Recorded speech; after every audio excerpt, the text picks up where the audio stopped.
70s and 80s, and then we're keeping this at least through Friday and into Saturday. Then Sunday, they'll start to come on down. Your exergent temp, 78 downtown LA, 75 Santa Monica, 78 degrees in Santa Ana. It's 5:47. LA Police Chief Michael Moore has just held a news conference in Sherman Oaks regarding this afternoon's shooting at an apartment complex. KNX 1070's Pete Demetrio is covering this story. He's here with a live report.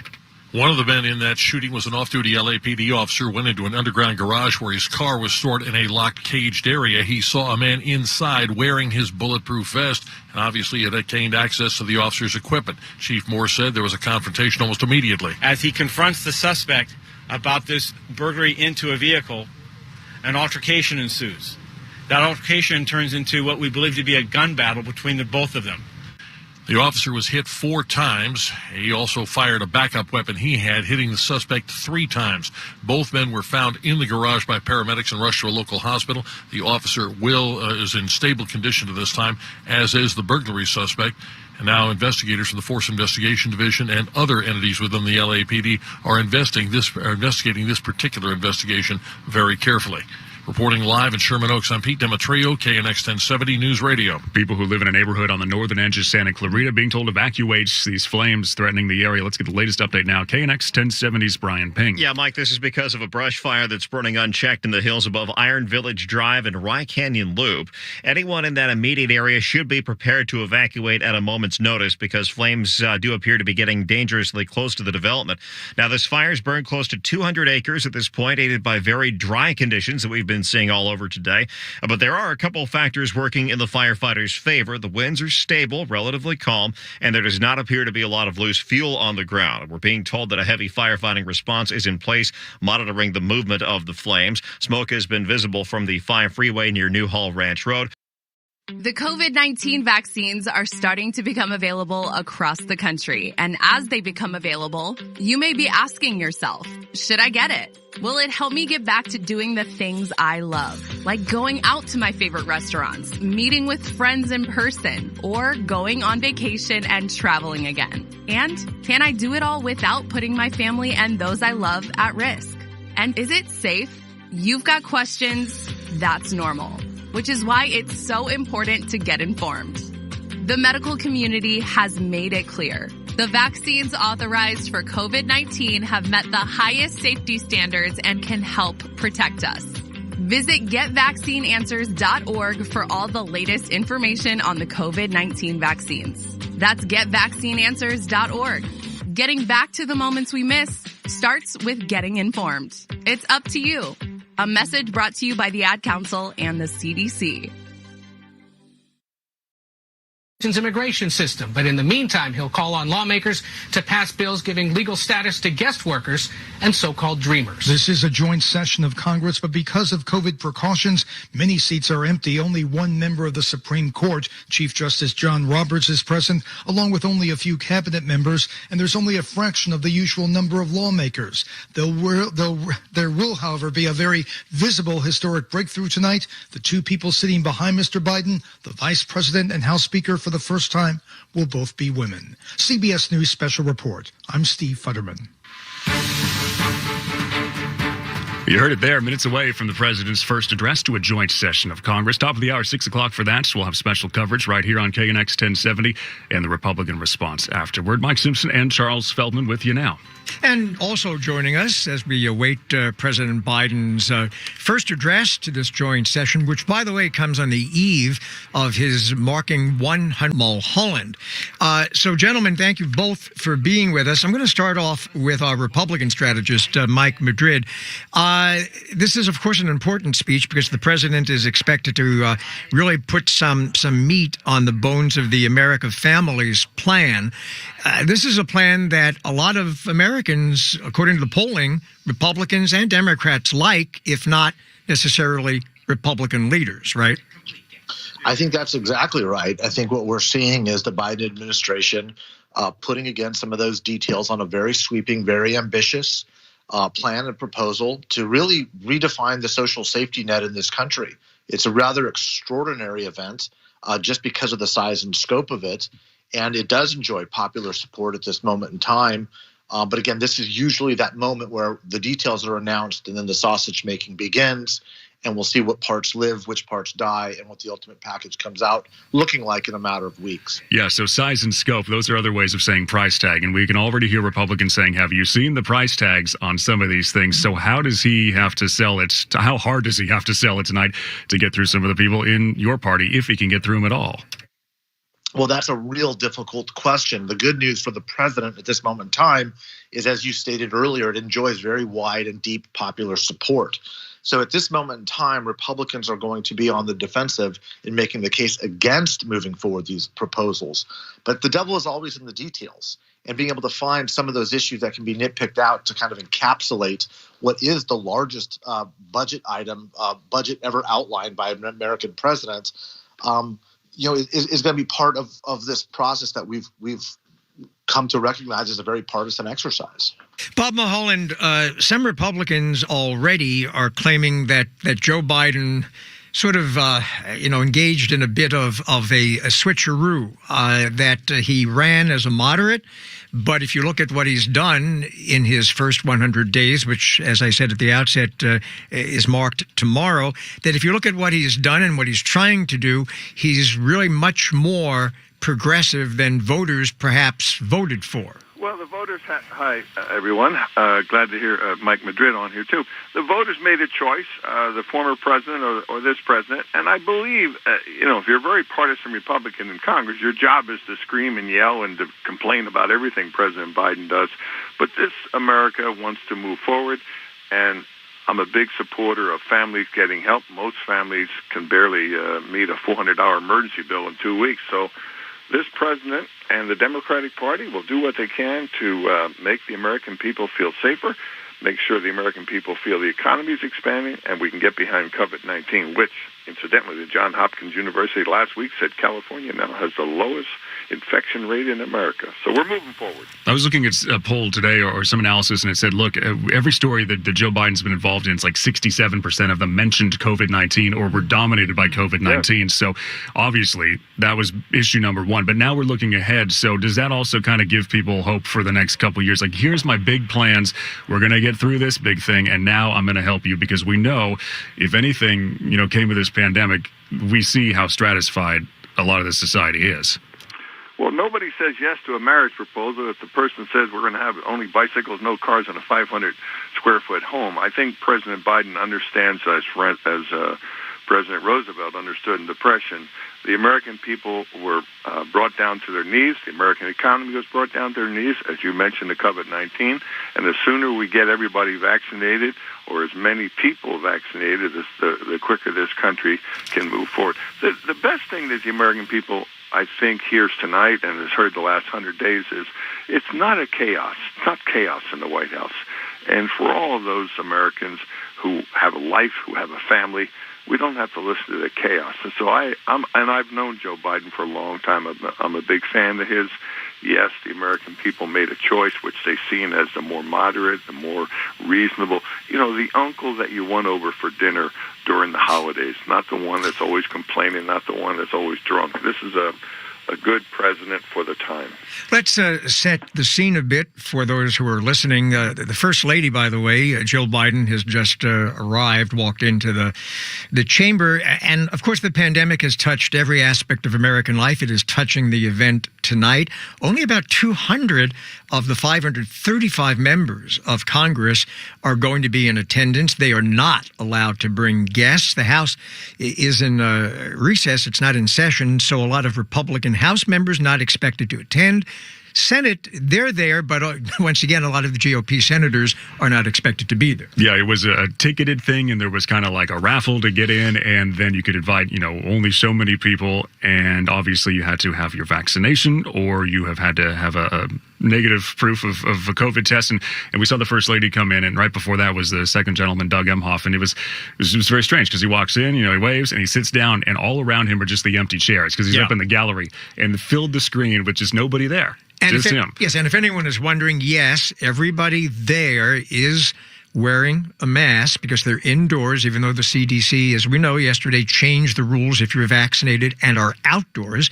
Hasn't changed it for indoors, especially if not, vaccinated and with a group of people, which this certainly is. The president is expected to wear a mask on the way in, but of course will take it off when he delivers his address. Mike Madrid, we were just having Bob on. He said, look, the president has kept all these different promises. What promises have not been kept that he made on that campaign trail? Well, it's still very early. As you mentioned in the intro, you're walking into the first 100 days. I think that probably the biggest question is going to be about immigration reform and what that is actually going to look like. It was actually probably one of the very few missteps that the administration made by saying it was going to maintain the low refugee levels that they would accept into the country at the Trump levels. A lot of blowback from the progressive base, and they quickly, reeled that back and said, no, we'll come back with something a little bit more forward thinking, which frankly I'm glad they did. So I think there are still a couple of very dicey propositions that he's going to have to navigate through. But to Bob's point, he makes a very good point. I think you're seeing this in the approval ratings. There's not this overwhelming sense that the president is going to wake up and kind of disrupt the nation's sense of well-being every day. And the fact that the more low-profile Joe Biden is and stays, the higher his approval ratings go. Bob, I noticed in attendance Senator Elizabeth Warren, and I'm wondering if the likes of Elizabeth Warren, Bernie Sanders, representing the far more progressive left wing of the Democratic Party, do you think they are pleased by the president's first 100 days and will be pleased by what's in and perhaps dismayed by what is not in the America Family Plan? That's always a question, and my almost 50 years, I answer it this way. The practical ones are. The unpractical ones, and I've met a lot of them at the Democratic Party, they see their role in life is to constantly criticize the Democrats. Franklin Roosevelt had a Congress in 1933 that was 2-1 Democrat. This President Biden, 50-50 or 51-49 on a good day, and 3-6 margin in the House. So most of us understand, hey, if you don't elect a lot more Democrats in Maine or Wisconsin or Pennsylvania in the U.S. Senate, you're not going to have a Franklin Roosevelt 100 days or 1,000 days. You're going to have a very difficult time. And I also remind activists, remember, it's the American people who send these people from various states, 435 in the House. Respect them. They don't always have the views of you, and you don't always have their views. Just respect the process, and let's try to move this country forward. Special coverage of the president's first address to the joint session of Congress here on KNX. We're waiting for Mr. Biden to be introduced. This is KNX AM and HD, KRTH HD2, Los Angeles. Some members of the cabinet have filled in. We see the Chief Justice as well, and of course the Vice President and the Speaker up there on the dais, waiting for Mr. Biden to come on through. Mike, the first 100 days, the president has been either praised or accused, I suppose it depends which way you want to look at it, as pulling a kind of a classic under-promise and then over-deliver. So I suspect that might be a strategy because it's worked thus far. Which is a great way to get good press, right? Exactly. Look how good I did. Right. So what do you think he's going to under-promise tonight and then perhaps overachieve in the weeks ahead? I think you're probably going to see some under-promising again on some of the social issues. And I think that the Democratic Party is going to make a very ambitious ploy to do things like some of the assault weapon restrictions and immigration reform, which candidly I think would be politically wise for them at this moment in time. I think the over-promising is probably going to be the size of the package, right? Some Senator Manchin from West Virginia has already said this is too much. Democratic vote, a key vote in all this. The main point to understand here is this is the beginning of a process of a negotiation with a few hundred people, obviously from two different parties. And so being more sweeping, being more ambitious, I think is probably good politics in terms of budget negotiations. But in terms of the under-promising, I think on some of those more cultural issues, things outside the budget, I think he's probably going to be much more measured, at least in the initial approach, because being centrist on those cultural issues is really going to be key to maintaining a Democratic majority or even expanding on it And most people, frankly, will give the Democrats a pass on the spending plan if it benefits them, regardless of their political philosophy, if they're in agree with them on the cultural values. You hear some of the applause smattering here and there because some of the senators have walked in, Chuck Schumer among them. We saw Bernie Sanders walk in, and everybody really spaced out in that chamber. 4 or 5 seats in between them because of the COVID protocols, unlike a usual address like this or State of the Union when they are packed in there. We also made note at the very top that there's also a bit of history going on. Actually, a lot of history going on tonight. And for someone in radio, it's probably not good to say a picture's worth 1,000 words, but you got to see this. You got to see, because I'm looking at a picture behind where the president is going to shortly speak. We've got both Vice President Kamala Harris and we have the Speaker of the House, Nancy Pelosi. And this is the first time in this country's history when those two very powerful positions are being held by women, and in one case, a woman of color at that. So, gentlemen, either one of you, what does that say to the America of 2021, especially an America that has been riven by the pandemic and also by all kinds of social and racial unrest? Bob, you want to kick that one off? Well, both of the women, of course, are from California, and I like to mention that. Both of them, obviously, from the San Francisco Bay Area, so they've known each other for a long time. I think this is, and I'm watching, and I see it there, powerful image for young girls. I remember when our women's soccer team won the World Cup. The men will never do that in my lifetime, or maybe any of our lifetimes. And I saw all those young girls at the stadium with the eyes bigger than their head, thinking, wow, a girl can do that. And I think this picture tonight shows of the United States.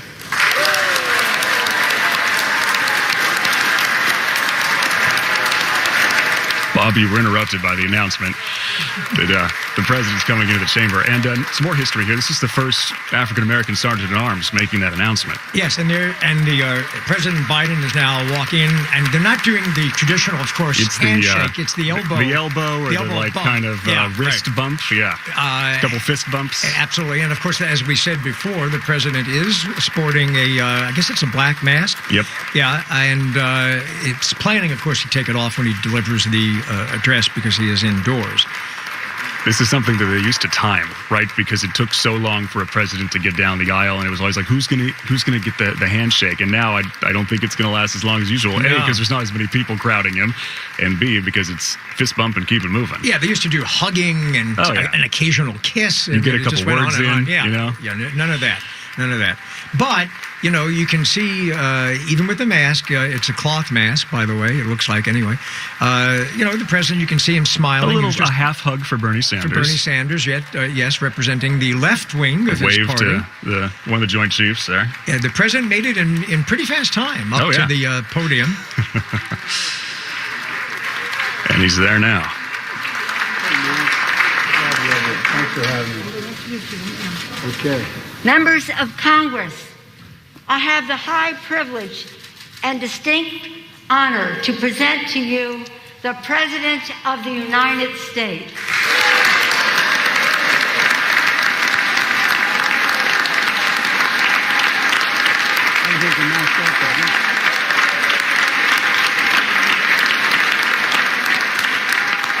Thank you. Thank you. Good to be back.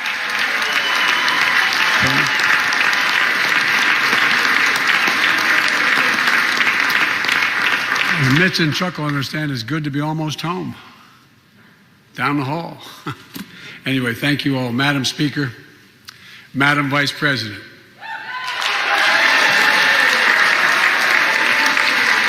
No president has ever said those words from this podium. No president has ever said those words. And it's about time.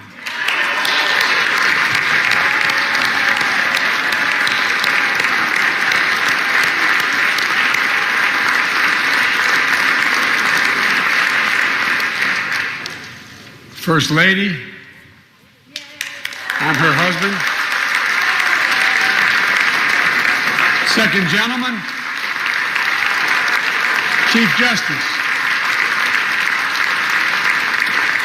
members of the United States Congress and the Cabinet, distinguished guests, my fellow Americans. While the setting tonight is familiar, this gathering is just a little bit different. A reminder of the extraordinary times we're in. Throughout our history, presidents have come to this chamber to speak to Congress, to the nation, and to the world, to declare war, to celebrate peace, to announce new plans and possibilities. Tonight, I come to talk about crisis and opportunity, about rebuilding the nation, revitalizing our democracy, and winning the future for America. I stand here tonight, one day shy of the 100th day of my administration. 100 days since I took the oath of office and lifted my hand off our family Bible and inherited a nation, we all did, that was in crisis. The worst pandemic in a century. The worst economic crisis since the Great Depression. The worst attack on our democracy since the Civil War. Now, after just 100 days, I can report to the nation, America is on the move again.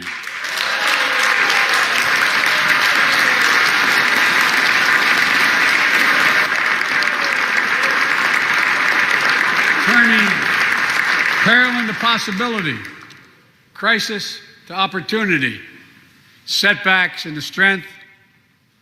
We all know life can knock us down, but in America, we never, ever, ever stay down. Americans always get up. Today, that's what we're doing. America's rising anew, choosing hope over fear, truth over lies, and light over darkness. After 100 days of rescue and renewal, America is ready for a takeoff, in my view. We're working again, dreaming again, discovering again, and leading the world again. We have shown each other and the world that there's no quit in America, none. 100 days ago, America's house was on fire. We had to act. And thanks to the extraordinary independents and Republicans, we did act. Together we passed the American Rescue Plan, one of the most consequential rescue packages in American history. We're already seeing the results.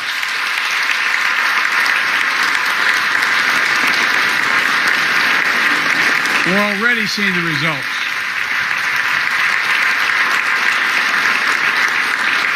After I promised we'd get 100 million COVID-19 vaccine shots into people's arms in 100 days, we will have provided over 220 million COVID shots in those 100 days. Thanks to all the help of all of you. We're marshaling, with your help, everyone's help, we're marshaling every federal resource. We've gotten vaccines to nearly 40,000 pharmacies and over 700 community health centers where the poorest of the poor can be reached. We're setting up community vaccination sites, developing mobile units to get to hard-to-reach communities. Today, 90% of Americans now live within 5 miles of a vaccination site. Everyone over the age of 16, everyone is now eligible to get vaccinated right now, right away. Go get vaccinated, America. Go and get the vaccination. They're available. You're eligible now.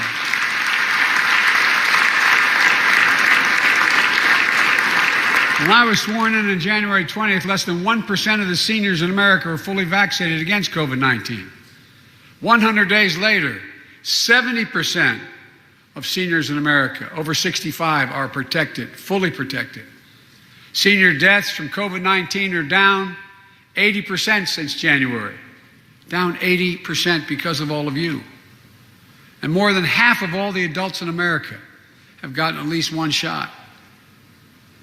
A mass vaccination center in Glendale, Arizona, I asked the nurse, I said, "What's it like?" She looked at me and she said, "It's like every shot is giving a dose of hope," was her phrase, a dose of hope. A dose of hope for an educator in Florida who has a child suffering from an autoimmune disease. Wrote to me, said she was worried about bringing the virus home. She said she then got vaccinated at a large site in her car. She said she sat in her car when she got vaccinated and just cried out of joy and cried out of relief. Parents, seeing the smiles on their kids' faces for those who are able to go back to school because the teachers and school bus drivers and cafeteria workers have been vaccinated. Grandparents, hugging their children and grandchildren instead of pressing hands against a window to say goodbye. It means everything. Those things mean everything. You know, there's still, you all know it, you know it better than any group of Americans, there's still more work to do to beat this virus. We can't let our guard down. But tonight, I can say, because of you, the American people, our progress these past 100 days against one of the worst pandemics in history has been one of the greatest logistical achievements this country's ever seen. What else have we done in those first 100 days? We kept our commitment, Democrats and Republicans, of sending $1,400 rescue checks to 85% of American households. We've already sent more than 160 million checks out the door. It's making a difference. You all know it when you go home. For many people, it's making all the difference in the world. The single mom in Texas who wrote me, she said she couldn't work, but she said the relief check put food on the table and saved her and her son from eviction from their apartment. A grandmother in Virginia who told me she immediately took her granddaughter to the eye doctor, something she said she put off for months because she didn't have the money. One of the defining images, at least from my perspective in this crisis, has been cars lined up for miles. And not people just barely able to start those cars, nice cars, lined up for miles, waiting for a box of food to be put in their trunk. I don't know about you, but I didn't ever think I'd see that in America. And all of this is through no fault of their own. No fault of their own, these people are in this position.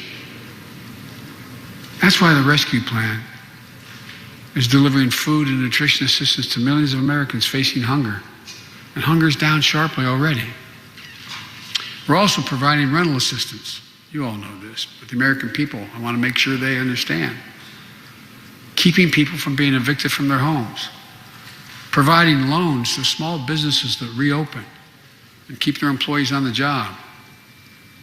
During these 100 days, an additional 800,000 Americans enrolled in the Affordable Care Act when I established a special sign-up period to do that. 800,000 in that period. We're making one of the largest one-time ever investments, ever, in improving health care for veterans. Critical investments to address the opioid crisis. And maybe most importantly, thanks to the American Rescue Plan, we're on track to cut child poverty in America in half this year.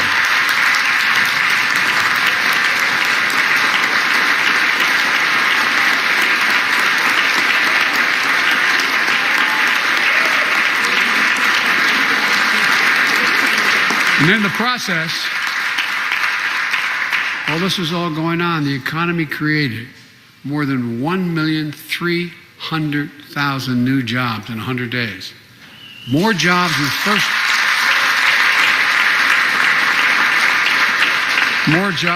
first 100 days than any president on record. The International Monetary Fund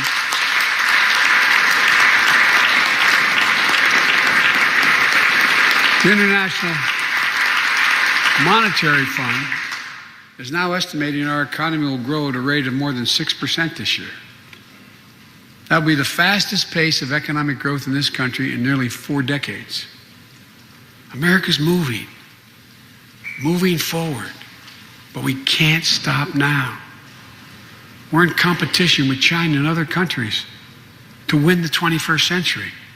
We're at a great inflection point in history. We have to do more than just build back better. We have to build back better. We have to compete more strenuously than we have.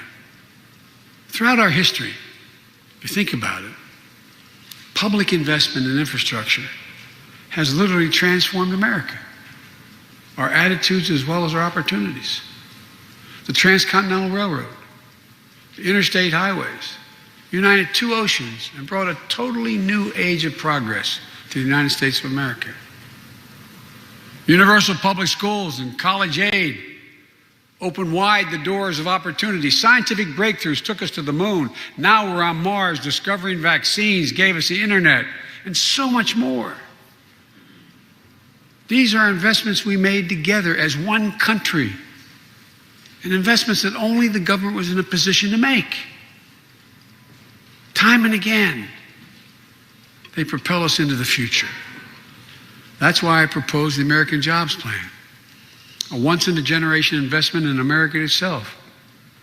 This is the largest jobs plan since World War II. It creates jobs to upgrade our transportation infrastructure, jobs modernizing our roads, bridges, highways, jobs building ports and airports, rail corridors, transit lines.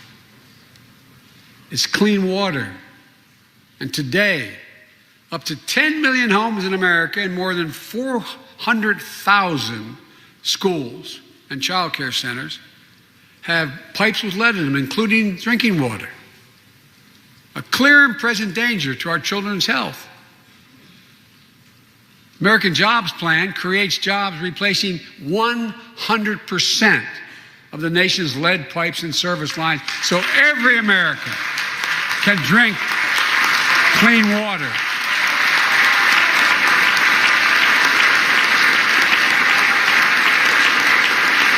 And in the process, it will create thousands and thousands of good-paying jobs. It creates jobs connecting every American with high-speed internet, including 35% of the rural America that still doesn't have it. This is going to help our kids and our businesses succeed in the 21st century economy. And I'm asking the Vice President to lead this effort, if she would, because I know it will get done. Creates jobs building a modern power grid. Our grids are vulnerable to storms, hacks, catastrophic failures with tragic results, as we saw in Texas and elsewhere during the winter storms. The American Jobs Plan will create jobs that lay thousands of miles of transmission lines needed to build a resilient and fully clean grid. We can do that. Look, the American Jobs Plan will help millions of people get back to their jobs and back to their careers. 2 million women have dropped out of the workforce during this pandemic. 2 million. And too often because they couldn't get the care they needed to care for their child or care for an elderly parent who needs help. 800,000 families are on the Medicare waiting list right now to get home care for their aging parent or loved one with disability. If you think it's not important, check out in your own district, Democrat or Republican. Democrat or Republican voters. Their great concern, almost as much as their children, is taking care of an elderly loved one who can't be left alone.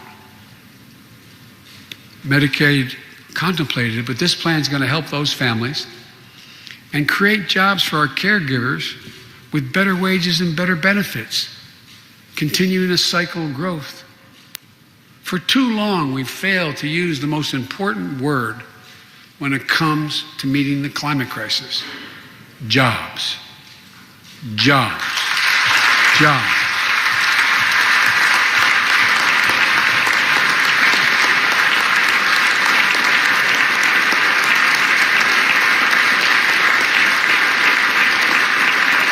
For me, when I think climate change, I think jobs. The American Jobs Plan will put engineers and construction workers to work building more energy-efficient buildings and homes. Electrical workers, IBEW members installing 500,000 charging stations along our highways so we can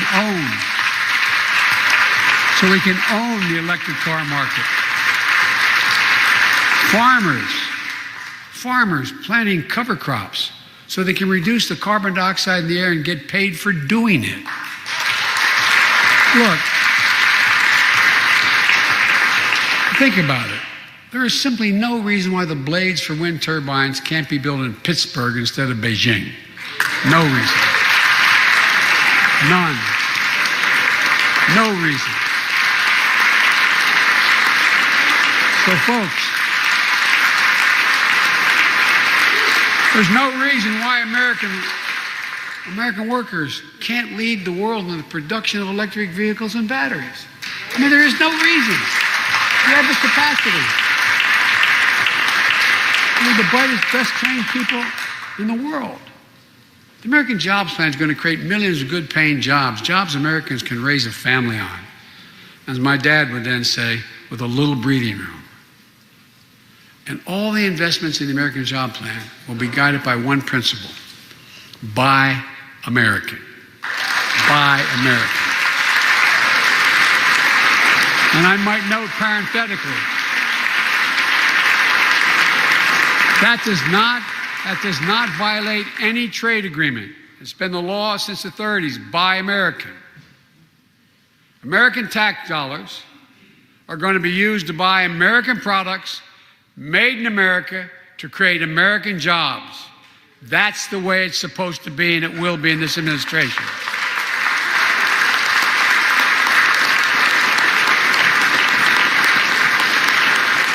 And I made it clear to all my cabinet people, their ability to give exemptions has been strenuously limited. It will be American products. Now, I know some of you at home are wondering whether these jobs are for you. So many of you, so many of the folks I grew up with, feel left behind, forgotten, in an economy that's so rapidly changing. It's frightening. I want to speak directly to you, because you think about it. That's what people are most worried about. Can I fit in? Independent experts estimate the American Jobs Plan will add millions of jobs and trillions of dollars to economic growth in the years to come. It is an 8-year program. These are good paying jobs that can't be outsourced. Nearly 90% of the infrastructure jobs created in the American Jobs Plan do not require a college degree. 75% don't require an associate's degree. The American Jobs Plan is a blue-collar blueprint to build America. That's what it is.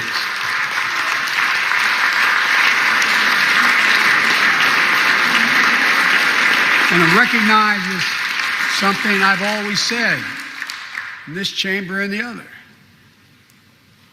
Good guys and women on Wall Street, but Wall Street didn't build this country. The middle class built the country, and unions built the middle class. So that's why I'm calling on Congress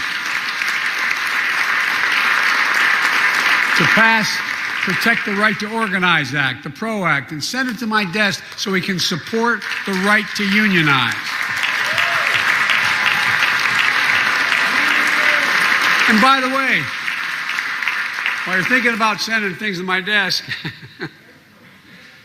let's raise the minimum wage to $15. No one working 40 hours a week, no one working 40 hours a week should live below the poverty line. We need to ensure greater equity and opportunity for women. And while we're doing this, let's get the Paycheck Fairness Act to my desk as well. Equal pay. They spent much too long. And if you wonder whether it's too long, look behind me.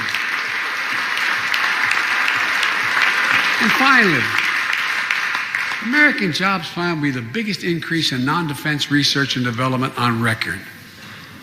We'll see more technological change, and some of you know more about this than I do. We'll see more technological change in the next 10 years than we saw in the last 50. That's how rapidly artificial intelligence and so much more is changing. And we're falling behind the competition with the rest of the world. Decades ago, we used to invest 2% of our gross domestic product in America, 2% of our gross domestic product in research and development. Today, Mr. Secretary, that's less than 1%. China and other countries are closing in fast. We have to develop and dominate the products and technologies of the future. Advanced batteries, biotechnology, computer chips, clean energy. The Secretary of Defense can tell you, and those of you who work on national security issues know, the Defense Department has an agency called DARPA, the Defense Advanced Research Project Agency. The people who set up before I came here, and that's been a long time ago, to develop breakthroughs that enhance our national security. That's their only job. And it's a semi-separate agency. It's under the Defense Department. It's led to everything from the discovery of the internet to GPS and so much more that's enhanced our security. The National Institute of Health, the NIH, I believe, should create a similar advanced research projects agency for health. And here's what it would do. It would have a singular purpose: to develop breakthroughs to prevent, detect, and treat diseases like Alzheimer's, diabetes, and cancer. I'll still never forget when we passed the cancer proposal in the last year as vice president. Almost $9 million going to NIH. And if you excuse the point of personal privilege, I'll never forget you standing, Mitch, and saying, "Name it after my deceased son." It meant a lot. But so many of us have deceased sons, daughters, and relatives who died of cancer. I can think of no more worthy investment. I know of nothing that is more bipartisan. So let's end cancer as we know it. It's within our power. It's within our power to do it.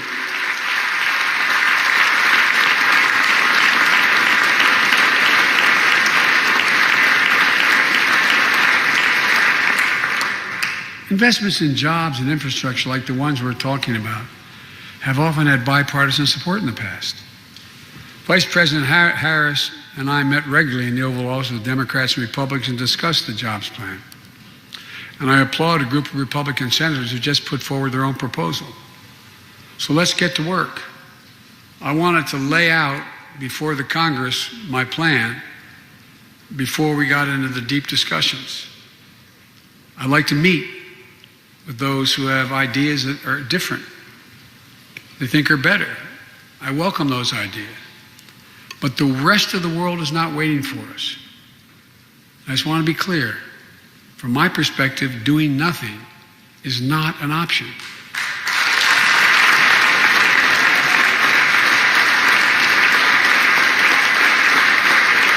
Look,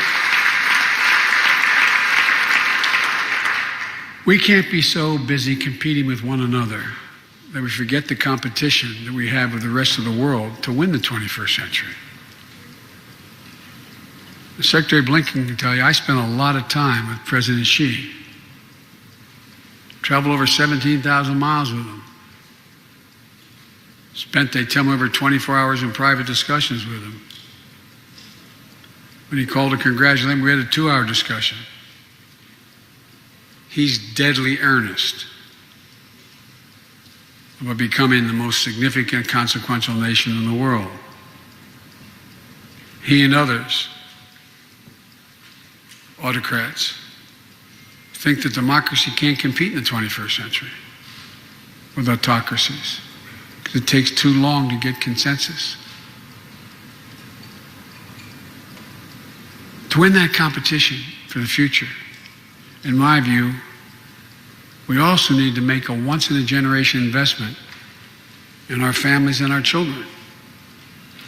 That's why I've introduced the American Families Plan tonight, which addresses 4 of the biggest challenges facing American families and in turn America. First is access to good education.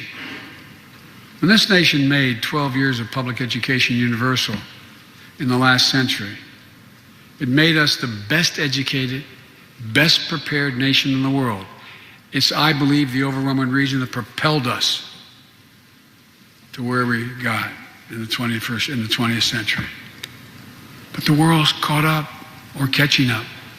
They're not waiting. I would say parenthetically, if we were sitting down, we set a bipartisan committee together and said, okay, we're going to decide what we do in terms of government providing for free education. I wonder whether we'd think, as we did in the 20th century, that 12 years is enough in the 21st century.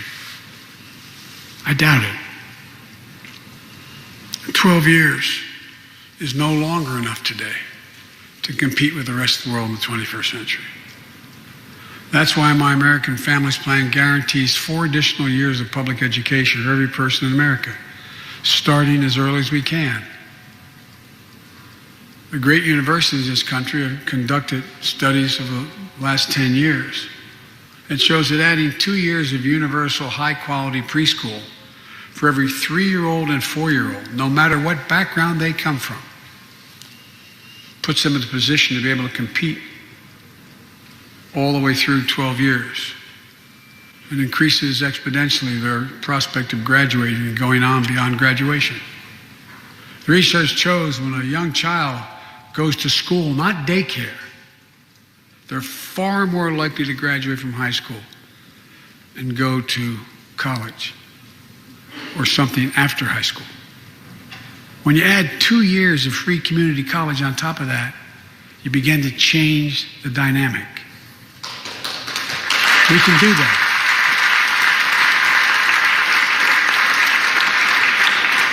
And we'll increase Pell Grants and invest in historical black colleges and universities, tribal colleges, minority-serving institutions. The reason is they don't have the endowments. But their students are just as capable of learning about cybersecurity, just as capable of learning about metallurgy, all the things that are going on that provide those jobs of the future. Jill is a community college professor who teaches today as First Lady. She's long said,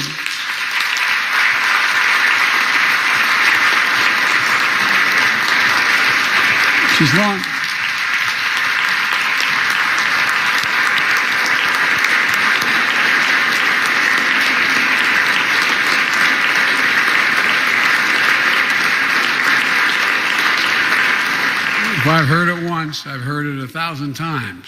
Joe, any country that out-educates us is going to out-compete us. She'll be deeply involved in leading this effort. Thank you, Joe. Second thing we need, American Families Plan will provide access to quality, affordable child care. We guarantee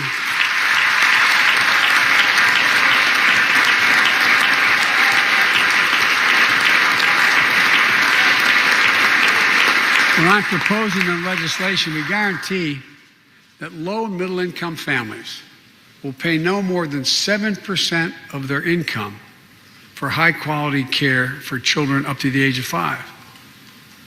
The most hard-pressed working families won't have to spend a dime. Third, the American Families Plan will finally provide up to 12 weeks of paid leave and medical leave, family medical leave. We're one of the few industrial countries in the world No one should have to choose between a job and a paycheck or taking care of themselves and their loved ones or parent or spouse or child. And fourth, the American Family Plan puts directly into the pockets of millions of Americans. In March, we expanded tax credit for every child in a family, up to $3,000 per child if they're under 6 years of age. Over 6 years of age. And $3,600 for children over 6 years of age. With 2 parents, 2 kids, that's $7,200 in the pockets to help take care of your family. And that will help more than 65 million children and help cut child care poverty in half. And we can afford it. So we did that in the last piece of legislation we passed. But let's extend that child care tax credit at least through the end of 2025.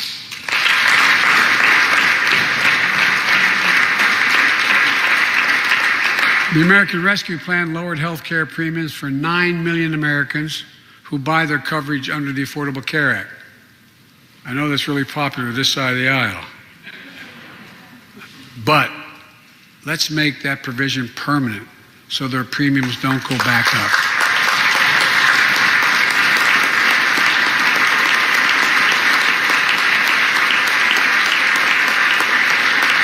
In addition to my family's plan, I'm going to work with Congress to address this year other critical priorities for American families. The Affordable Care Act has been a lifeline for millions of Americans, protecting people with pre-existing conditions, protecting women's health, and the pandemic has demonstrated how badly it's needed. Let's lower deductibles for working families on the Affordable Care Act. And let's lower prescription drug costs. We know how to do this.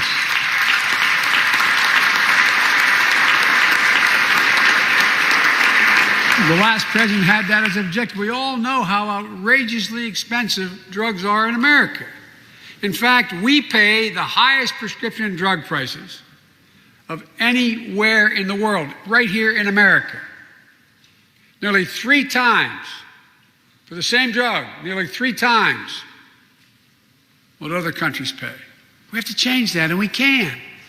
Let's do what we talked about for all the years I was down here in this body, in Congress. Let's give Medicare the power to save hundreds of billions of dollars by negotiating lower drug prescription prices.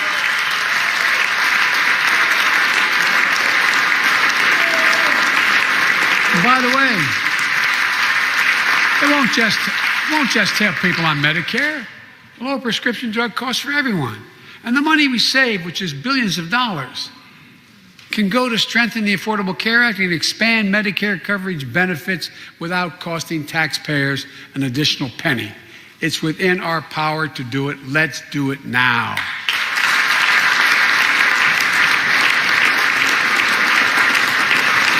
We've talked about it long enough, Democrats and Republicans. Let's get it done this year. This is all about a simple premise. Health care should be a right, not a privilege in America.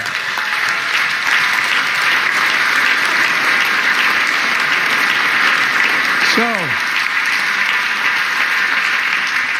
how do we pay for my jobs and family plan? I made it clear we can do it without increasing the deficits. Let's start with what I will not do. I will not impose any tax increase on people making less than $400,000.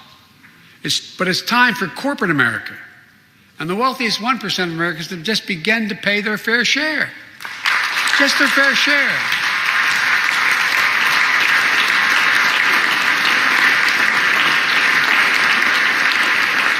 Sometimes I have arguments with my friends in the Democratic Party.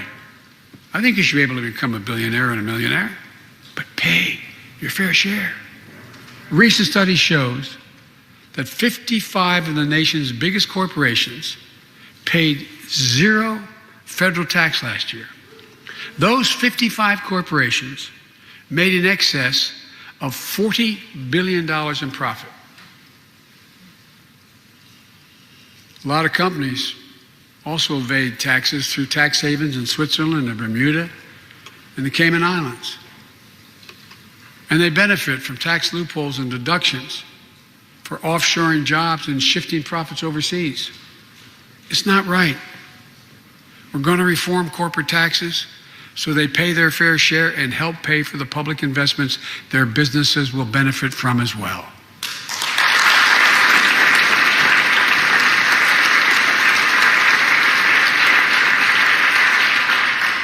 We're going to reward work, not just wealth. We take the top tax bracket for the wealthiest 1% of Americans, those making over $400,000 or more, back up to where it was when George W. Bush was president, when he started, 39.6%. That's where it was when George W. was president. We're going to get rid of the loopholes, allow Americans to make more than $1 million a year and pay a lower tax rate on their capital gains than Americans who receive a paycheck. We're only going to affect 0.3% of all Americans by that action, 0.3%. And the IRS is going to crack down on millionaires and billionaires who cheat on their taxes. It's estimated to be billions of dollars by think tanks that are left, right, and center. I'm not looking to punish anybody. But I will not add a tax burden, additional tax burden to the middle class in this country. They're already paying enough. I believe what I propose is fair, fiscally responsible, and it raises revenue to pay for the plans I propose and will create millions of jobs that will grow the economy and enhance our financial standing in the country. When you hear someone say, they don't want to raise taxes on the wealthiest 1% or corporate America, ask them, whose taxes you want to raise? Instead, who's they going to cut? Look, the big tax cut of 2017. Remember, it was supposed to pay for itself. That was how it was sold. And generate vast economic growth. Instead, it added $2 trillion to the deficit.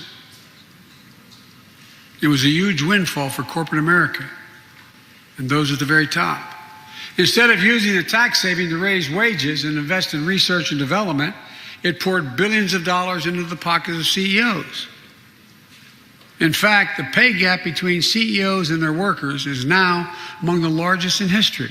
According to one study, CEOs make 320 times what the average worker in their corporation makes. It used to be below 100.